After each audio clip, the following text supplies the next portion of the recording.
ಬಾಗಲಕೋಟದಾಗ ನಿಮಗೇನ್ರ special cut ಬಜಿ ತಿನ್ಬೇಕನ್ಸಿದ್ರ ಈ ಒಂದ್ ಪ್ಲೇಸಿಗೆ ಬರ್ರಿ. ನಮಸ್ಕಾರ ರೀ ದೊಡ್ಡ ಮಂದಿಗೆ. ಬಾಗಲಕೋಟೆಗೆ ಬಿಸಿಲು ಎಷ್ಟೈತಂತ ನಿಮಗ ಗೊತ್ತ. ಆದ್ರೆ ಈ ಒಂದ್ ಬಿಸಿಲಾಗ ಸಣ್ಣೋರಿದ್ದಾಗ ಎಲ್ರು ನಾವು ಐಸ್ ಕ್ರೀಮ್ ಅಂತೂ ತಿಂದಿರ್ತೀವಿ. ಅದೇ ರೀತಿ ನಮ್ ಬಾಗಲಕೋಟೆ ಒಳಗ ಐಸ್ ಕ್ರೀಮ್ ಮತ್ತೆ ಬೇರೆ ಐಟಮ್ ಗಳನ್ನ ತಗೊಳಕ ಈ ಒಂದ್ ಶಾಪ್ ಬಹಳ ಫೇಮಸ್. ಹಂಗ ನಾವ್ ಇಲ್ಲಿ ಐಸ್ ಕ್ರೀಮ್ ತಗೊಂಡು ಅದನ್ನೆಲ್ಲ ತಿಂದ್ ಮುಗಿಸಿದ್ಮೇಲೆ ಮನಿ ಕಡೆ ಬಂದ್ರ ಬೀಳಗಿಂದ ಕುಮಾರ್ಬರು ಮತ್ತೆ ನಾಗೊಬ್ರು ಬಂದಿದ್ರು. ಇವಾಗ ಅವ್ರನ್ನ ಕರ್ಕೊಂಡು ನಾವು ಸೀದಾ ಬಂದಿದ್ದ ಕಾಲೇಜ್ ಸರ್ಕಲ್ ಕಡೆ. ಇಲ್ಲಿ ಬಂದ ನಾವೆಲ್ಲರೂ ಸೇರಿ ಕಲ್ಲಂಗಡಿ ತಿಂತಿರ್ಬೇಕಾದ್ರೆ ಸಂಪತ್ ಬ್ರೋನು ಬಂದ್ರ. ಇವಾಗ ಅವ್ರನ್ನ ಕರ್ಕೊಂಡು ನಾವು ಸೀದಾ ಬಂದಿದ್ದ ಐಸ್ ಕ್ರೀಮ್ ತಿನ್ನಾಕ. ಆದ್ರೆ ಇಲ್ಲಿ ತಿಂದ್ರು ಐಸ್ ಕ್ರೀಮ್ ಚಲೋ ಇತ್ತು. ಇದು ಯಾವ ಪ್ಲೇಸ್ ಅಂತ ಕಮೆಂಟ್ ಮಾಡ್ರಿ. ಅದಾದ್ಮೇಲೆ ಕುಮಾರ್ ಬ್ರೋ ಯಾವ್ದೋ ಎನರ್ಜಿ ಡ್ರಿಂಕ್ ತಗೊಂಡಾರ. ಅದು ಹೆಂಗೈತಿ ರಿವ್ಯೂ ಕೇಳಂ ಬರ್ರಿ.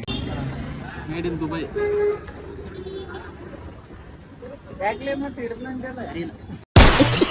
ಅದಾದ್ಮೇಲೆ ನಾವು ಸೀದಾ ಬಂದಿದ್ದ ಸಂಪತ್ ಬ್ರೋ ಮನೆಗೆ. ಇಲ್ಲಿ ಬಂದ ಸ್ವಲ್ಪ ಹೊತ್ತು ಇವನ ಆಡಿ ನೆಕ್ಸ್ಟ್ ಅವ್ರ ಮನೆಗೆ ಚಾ ಮಾಡ್ಕೊಟ್ರ, ಅದನ್ನ ಕುಡ್ದ. ಅದಾದ್ಮೇಲೆ ಕುಮಾರ್ ಬ್ರೋ ಬೆಳಿಗ್ಗೆ ಹೋಗೋದಿತ್ತು. ಅವರಿಗೆ ಮತ್ತೆ ಸಂಪತ್ ಬ್ರೋಗ್ ಬಾಯ್ ಹೇಳಿ ಇವ್ನಿಂಗ್ ಗೊತ್ತಿ ಏನ್ರ ಬಿಸಿ ಬಿಸಿ ಸ್ನಾಕ್ಸ್ ತಿನ್ಬೇಕಂತ ನಾವು ಸೀದಾ ಬಂದಿದ್ದ ಹಳಪೇಟ್ ಒಳಗ ಸೌದಿ ಒಲಿ ಮ್ಯಾಗ್ ಮಾಡೋ ಈ ಒಂದು ಸ್ಪೆಷಲ್ ಅಂಗಡಿಗೆ. ಇದು ಸ್ಪೆಷಲ್ ಯಾಕಪ್ಪ ಅಂದ್ರ ಈ ಅಂಗಡಿ ಸ್ಟಾರ್ಟ್ ಆದಾಗಿಂದನು ಇವರು ಸೌದಿ ಒಲಿ ಮ್ಯಾಗನ ಬಜಿಗಳನ್ನ ಪ್ರಿಪೇರ್ ಮಾಡ್ತಾರ. ಮತ್ತಿಲ್ಲಿ ಸ್ಪೆಷಲ್ ಐಟಮ್ ಅಂದ್ರ ಇವ್ರ ಕಡೆ ಸಿಗೋ ಕಟ್ ಬಜಿ ಆಲ್ರೆಡಿ ಮಾಡಿರುವಂತ ಮಿರ್ಚಿ ಬಜಿನ ಕಟ್ ಮಾಡಿ ಮತ್ತೊಮ್ಮೆ ಎಣ್ಣೆ ಒಳಗ ಫ್ರೈ ಮಾಡಿ ಅದ್ರ ಮೇಲೆ ಮಸಾಲೆ ಹಾಕಿ ಉಳ್ಳಾಗಡ್ಡಿ ಜೊತೆ ಕೊಡ್ತಾರ ನೋಡ್ರಿ. ಆಹಾ ಏನ್ ಟೇಸ್ಟ್ ಅಂತೀರಿ. ಹೇಳ್ತಿದ್ರ ಬಾಯ ನೀರ್ ಬರಕುಂತಾವಲ್ಲ. ನೀವ್ಯಾರು ಇಲ್ಲಿ ಆಲ್ರೆಡಿ ಬಜಿ ಟೇಸ್ಟ್ ಮಾಡಿರಿ ಕಮೆಂಟ್ ಒಳಗೆ ಹೇಳ್ರಿ. ಮತ್ತೆ ಇದೇ ರೀತಿ ವಿಡಿಯೋಸ್ ಗಳಿಗಾಗಿ ನನ್ನ ಅಕೌಂಟ್ ನ ಫಾಲೋ ಮಾಡ್ಕೊರಿ. ಮತ್ತೆ ಈ ಶಾಪ್ ಹಳಪೇಟ್ ಒಳಗೈತಿ. ಯಾರು ಹೋಗಿ ಟೇಸ್ಟ್ ಮಾಡಿಲ್ಲ ಟೇಸ್ಟ್ ಮಾಡ್ರಿ. ಮತ್ತೆ ಮುಂದಿನ ವಿಡಿಯೋದಾಗ ಸಿಗೋಣಂತ. ಅಲ್ಲಿ ತನಕ ಬಾಯ್.